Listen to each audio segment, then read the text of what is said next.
Did you get does it say, it says recording on your screen as well? Yes, and I hit the got it, so we Okay. should be good. Assuming you're still hearing me. Yes, I'm still hearing you. We're Okay. we're all good, so long as, I don't know, my internet doesn't go out or some, construction work begins outside my window. What can happen? Yeah. Many things can happen. Yes. Okay, yeah. So I'm wondering if you can first introduce yourself and talk a little bit about how many ward remaps you've seen, and your time covering the city of Chicago. Well, I first came on the beat in 1970, working for WMAQ radio. We Must Ask Questions. And then later, when it was sold, joined WLS, spending half a century covering, the best show in town, Chicago politics. And the first remap was in 1970. An independent alderman, Bill Cousins, who later became a judge all the way up to the appellate court, challenged the 1961 census and got some changes made in 1971 so that the white domination of the way the wards were drawn was changed. The big remap, though, was in 1980. In 81, the Verdoliak forces, a white majority in the city council, of course, drew wards so that they would retain power. And this created the 29-21 split of the city council that led to the council wars when Harold Washington shocked the world and won in 83. They took it to court, and the courts decided it was so bad they had to do a 1986 special election in which the judges found that no less than 7 of the 50 wards were drawn to dilute the voting opportunity of 7 of Latino and Black wards. And when they redrew it, we elected people in special elections after a runoff of people like today. Louis Gutierrez, who became alderman of the 26th ward, went on to become congressman. And I always remember Harold Washington congratulating him on winning a special election over Manny Torres in the 86 runoff by calling him Little Louie very affectionately. And that produced a 25-25 split in the city council. And under the law, the presiding officer, the mayor of Chicago, could break a tie. And so finally, the Verdoliak 29's control over how to spend the money, and that's what it was really all about, control of the money, finally got control in 1986. Unfortunately, he died in 87 down in November. So is what you're saying is the, I guess compared to the ward remap that we are in the middle of or in the beginning of the middle of currently, is this pretty tame, would you say, compared to past remap fights, if you would call it that? Or, does this have the chance to get even more heated than we've seen so far, I guess, in really in the past couple weeks here? I think tame is too weak a word, but it's certainly not as vigorous as the 1985 saga that led to the 86 elections. And even now we have both sides, in what I've been reading, both sides are kind of acceding to Mayor Lightfoot's admonition that, hey, we should not let this go to referendum and create the expense of all the lawyers' fees. I mean, that's who really makes out in these fights, the lawyers, right? And it seems like the rhetoric lately has been toned down between the Black caucus and the Latino caucus.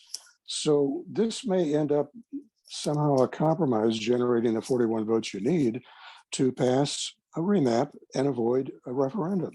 Mm-hmm. Could you expand on that a little bit? the lawyers for each side really benefiting from a long drawn out fight over ward boundaries? Is it just them, or is there anyone else who benefits from a long remap process like that? Well, the lawyers make out because their meters are clicking and they run up hundreds of thousands of dollars of fees, which the taxpayers have to pick up. Back in the 85 fight, the Verdoli Act 29 wanted to block paying the fees of the 21's lawyers. And that was a fight unto itself. But of course, the other big winners are the political winners, the Black, Latino, or white tribes, if you will, depending upon the outcome. It's a very, very close census finding this time. I see that the estimate by census is that these days 31% of the city is white and 30% of the city is Black and 29% is Latino and Asian Americans is 7%. So in that competition, it's no surprise that you would have a vigorous fight over representation.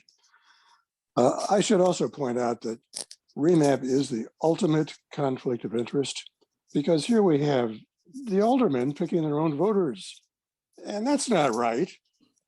You should have an independent commission, as Madeline Dubeck has advocated and has put forth a map that seems more fair, with much more visibility and accountability and transparency. But that, of course, is not getting enough aldermanic support to push it to a referendum. So it's ultimately a political process, which shouldn't be, because it is that ultimate conflict of interest. Mm-hmm. Yeah, and that map, I mean, I don't think it has any official aldermanic support at this point. I think Alderman Marty Quinn from the 13th Ward has said that he supports it, but last I checked, he was not signed on to it, officially in the on the city clerk's website. Is there always a push for an independent commission like that? Does this happen every year, or is change slowly coming, or the guise of change? Well, independent commissions kind of got invented in the early 2000s, late 1990s. I think the state of Washington adopted one for its remap back in 1990 something or other. And then the push began in Chicago as one of the reforms of many things that have been evolving since machine politics has been slowly in decline. But historically, there were no less than 5 adjustments to word maps in the 70s and 80s. So that gives you an idea of what a losing cause it has been, but expensive to get a little change made so that you didn't dilute the rights of minorities. When you say, so in that instance, you're saying a map would be introduced and it would change maybe 5 times and then it would get approved. Is that? Well, what I'm saying is through the 70s and 80s, no less than 5 of the remaps had to be adjusted when the courts ordered it or when a deal was made to do it to avoid the courts. It's just a constant struggle of one race refusing to give up power to another. Here I see you have the Black Caucus initially wanting 18 majority Black wards. Now they're saying 16 in a bid to compromise, but it's really 17 when you consider Alderman Walter Burnett Jr. is the Black alderman of a majority white ward. And you have the Latinos who now have 13 wards saying they want 15, but the so-called coalition map from the Black Caucus gives them only 14. The only thing they seem to agree on is changing Bridgeport to make a majority Asian American ward, which is progress, but doesn't get the deal done. Mm-hmm. Yeah, and the current alderman of that ward, Alderman Patrick Daley Thompson, doesn't agree, it seems, or doesn't seem to think that you should have that 50% plus representation of Asian residents in that ward. So he's just trying to protect the long legacy of wide control of Bridgeport. mhm. And he has, little clout lately because he's one of the 3 indicted aldermen, indicted sitting aldermen. I don't think I've ever seen 3 sitting aldermen indicted at the same time. Yeah, do you think well, one of those is Alderman Carrie Austin, the 34th ward, and Right. it's been well noted that her far south side 34th ward is going to move north to kind of make up for the or absorb the exploding population in and near downtown. Mhm. But do indicted aldermen stand a chance in getting what they want out of a ward remap and getting reelected? I mean, it's kind of a bit early to, well, maybe not too early to think about reelection, but that's why you draw usually ward boundaries, right? To get to get this, reelected. this time, I don't think indicted aldermen have much clout. You've got Carrie Austin there retiring, and it may be part of a deal for her, to make a deal to get out from under her indictment, resign from office. You've got Thompson, who we've talked about, part of the Daley family, who is set to go to trial. I've forgotten which month it's in, but it's been delayed. I think it's sooner than later. But, with everybody else willing to create an Asian American alderman, I don't think he has any chance of getting reelected. The interesting one is Alderman Ed Burke, who, has been involved in map making for half a century and is said to have been insinuating himself into this one. Yet the current coalition map changes his ward, and the mayor has said she would veto any remap that he's involved with. So I would say there's a good chance, well, you can never count him out. There's a good chance that if Ed Burke stands for reelection in a redrawn ward, it would be harder than ever for him to get reelected. Although, he got reelected last time under indictment. This is what makes it the best show in town, right? Right, absolutely. You think something might be impossible, but yeah, like you said, you can't count him out. Right. And I mean, is he, Alderman Ed Burke, is he operating as he has in past ward maps? I mean, I haven't, heard him comment on anything. I know the map room is a pretty, members of the public are not invited to come in Right. and hang out in the map room at City Hall. What does his participation look like this decade compared to when he was, largely heading up the ward remap? Well, this time I think he seems to be insinuating himself through a couple of aldermen, mainly Ray Lopez, who is described, although he denies it, to be the mouthpiece of Ed Burke. The only time you see Burke, out in the open causing trouble is throwing sand into the machinery of doing something that Lightfoot wants to do, but throwing in delaying tactics over various things. It's just interesting. He knows how to pull all the bells and whistles behind the scene, and he continues to have fun doing that. But he's less out in the open because he is under indictment. Mm-hmm. Mm-hmm. So I don't know, I think, we've kind of discussed this, but there is no normal, I guess, in a ward remap. The city's population changes every 10 years, but is this year significantly different from past years with the city's demographics roughly kind of being 30%, 30%, 30%? It really isn't a lot different because, in Chicago politics, perhaps I'm repeating myself here, most things in Chicago politics are all about race. Aldermen learn this early in the game, and therefore it's a tug of war over who dominates racially. However, we had a couple of remaps that were voted in without a referendum relatively recently. The 2000 map and the 2010 map did get 41 votes, even as in 2010, the compromise was to throw Alderman Bob Fioretti under the bus and get rid of him because he was causing so much trouble for the sitting mayor. So you can make a deal if there's a compromise that everybody can live with.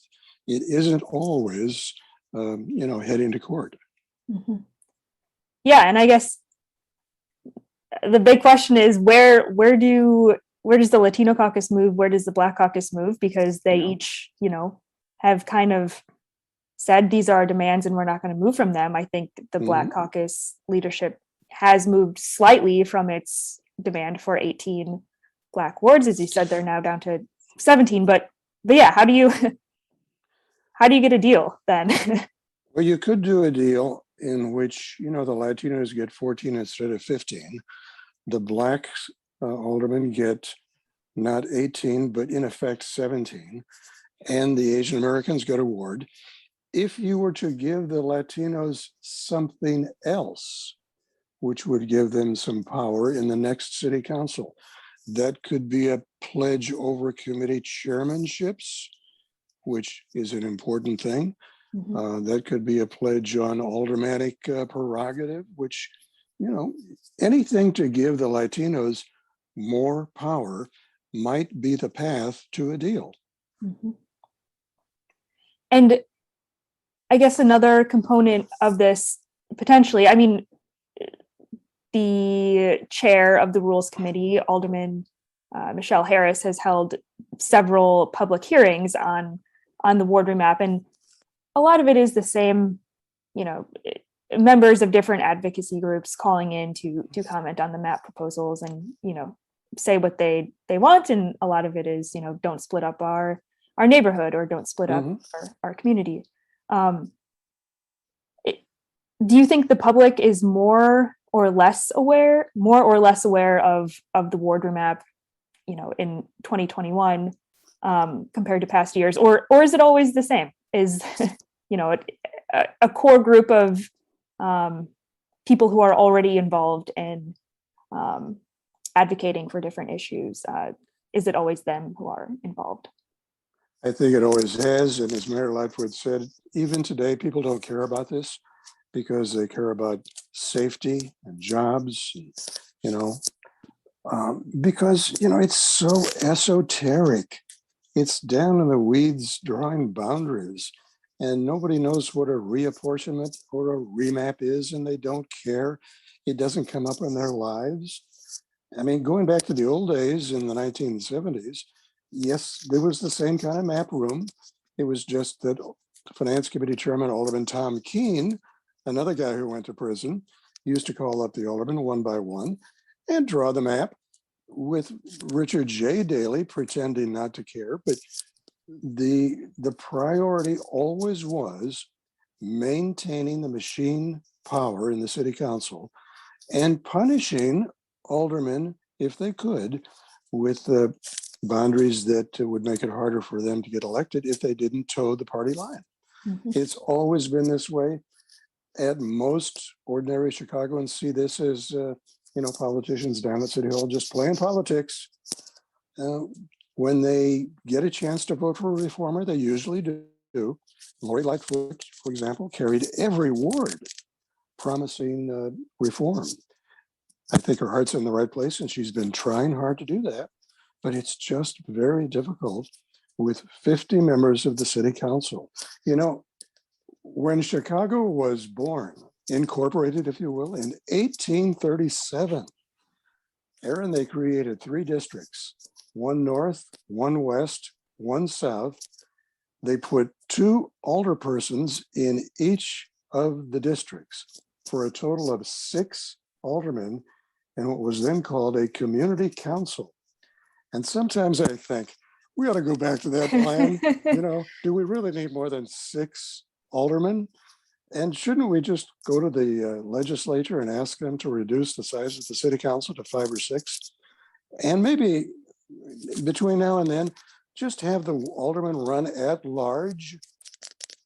I mean, if everybody ran citywide, the result would probably be about the same, and you'd save millions of dollars in the whole process. Mhm.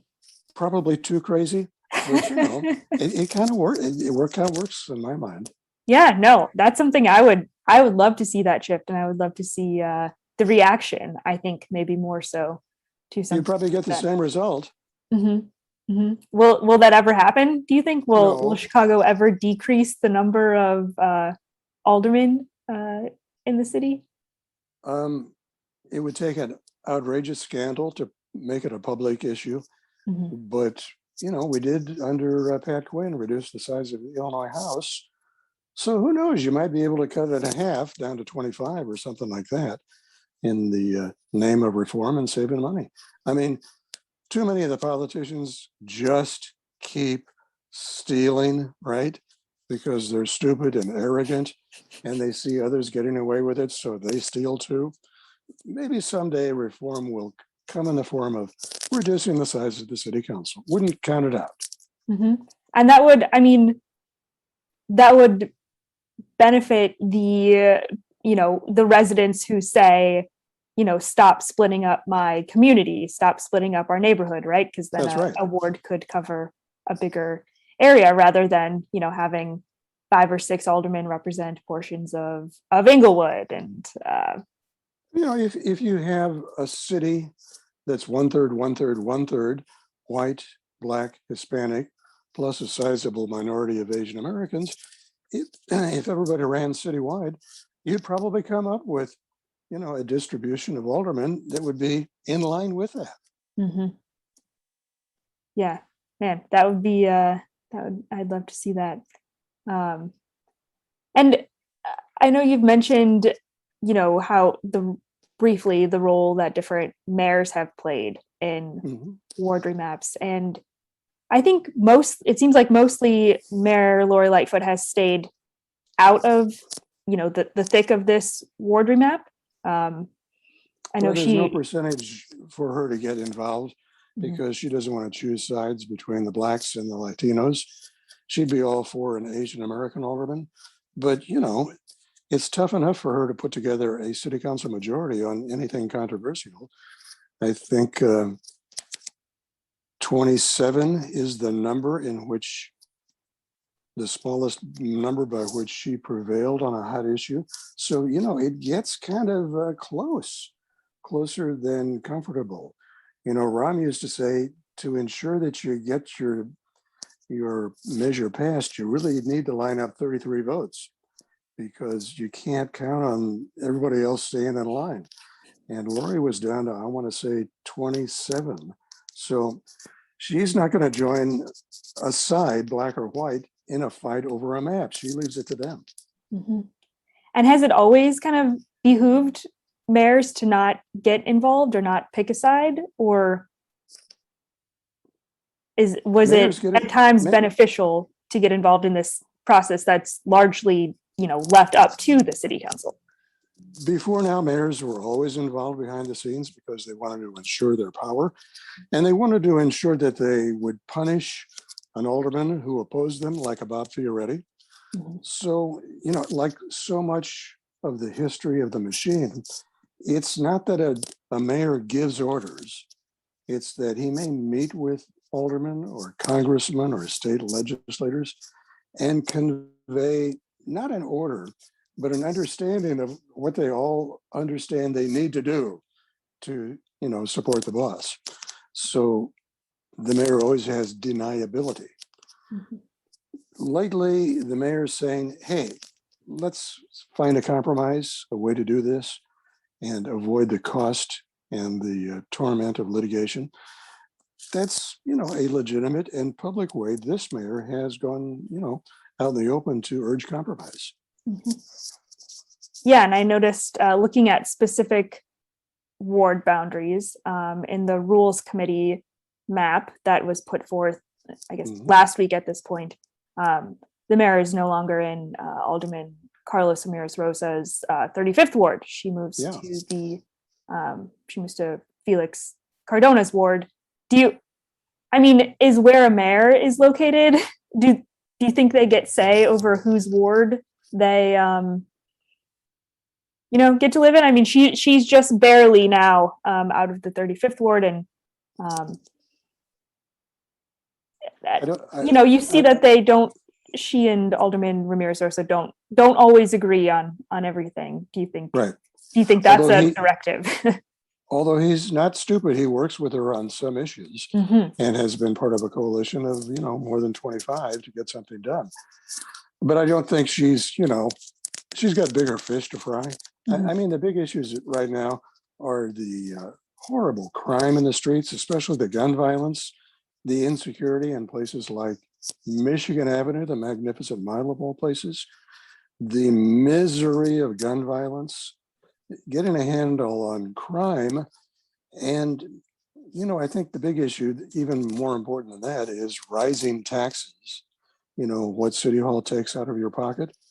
Pocketbook issues are always dominant, and the property tax, the most hated tax, keeps going up. And Lightfoot keeps proposing, even if relatively modest increases in the levy. I think that's the chief impediment to her getting reelected. So in 23, we'll probably be going through a raft of, more than a dozen candidates leading to a runoff. Not Tony Preckwinkle this time, but probably a law and order candidate or an anti-tax candidate who might have a chance in a one-on-one against Lori Lightfoot, assuming she makes the cut. Yeah, no, I'm looking forward to 2023 already, jumping ahead there. Okay, I think that answers most of the questions. I guess there was one more, and so we saw two different kind of processes or tactics for introducing ward reboundaries. We saw the Latino caucus introduce their own, fully developed map of the city's 50 wards all together. Here it is. This is they've moved a bit. They've moved some boundaries based on feedback. And I know they caught some flack from the mayor and other aldermen for, putting that forth and saying, this is what we're proposing. And then you had the rules committee, basically, the city-backed map, who seemed to, work perhaps with the Black Caucus. I know the Black Caucus did not produce their own map. Is it normal to kind of have those competing processes for developing a map? Do you usually see, several different map proposals surface before a compromise is made, or is it usually done in the map room in the rules committee? It's usually done in the map room and the rules committee, although in the 2010 rendition of this, the majority did accede to the Latinos and give them 13 wards. But the more they think about it, the chance of a referendum probably depends not only on a willingness to compromise, but the thought by the Black aldermen of whether they can win a referendum. Their numbers are declining. And if you instill fear in the Black caucus that they could lose to the Latinos because they're growing, as Louis Gutierrez once told me, Bill, we're growing because my people love to have babies. And it's so true that the population of the Hispanic population has been exploding, and the population of African Americans has dropped significantly because they've been moving out of town because of the loss of manufacturing jobs and all of the crime on the street. Moved to, suburban Cook and other places. So you might get a deal because the Black coalition secretly fears that they would lose a referendum to the Latinos. That's a powerful argument that they have to give serious consideration to. Interesting. And do you think, I mean, when it comes to a referendum, the potential of losing a referendum to the Latino caucus, I mean, the Latino caucus and, other supporters of their map, they didn't waste any time filing their petition to put their That's map right. to referendum, right? So, Right. and I mean, I'm not your average Chicagoan. I do a lot of research before I, go to vote. But do you think if it does go to referendum, their map would be first on the ballot, Would right? it? And that would, I don't know. I've heard, some thought that if you're first, then people are more likely to vote for you because you're just listed first on the. Yeah, the conventional wisdom on that is that's worth 5%. Okay. But I just kind of think we might get a compromise the more I think about the chances of a Latino map on a referendum ballot propelled by effective political advertising, which is saying something, might inspire a greater Hispanic turnout than historically we have seen, and might bring the Latino map home a winner. One of the great things about this beat is that you never can predict what's going to happen. I thought Jane Byrne was going to lose when she won in '83, and I thought she was going to win when she lost in '87. So wow. You can't predict these things.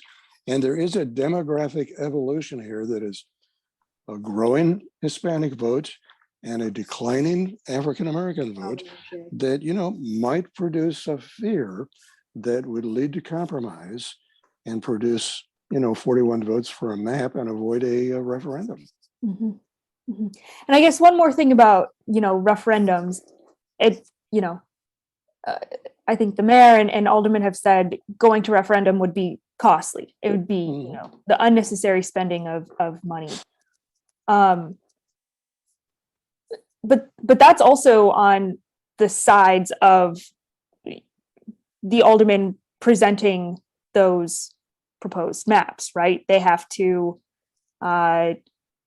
spend money on educating residents as to why, their map is the best, right? That's not necessarily, money for that is not necessarily coming from the taxpayers, right? It actually would be if you have in city ordinance a requirement to tell the voters what's on the ballot, just as the state of Illinois does send out a blue booklet for every referendum put on the ballot.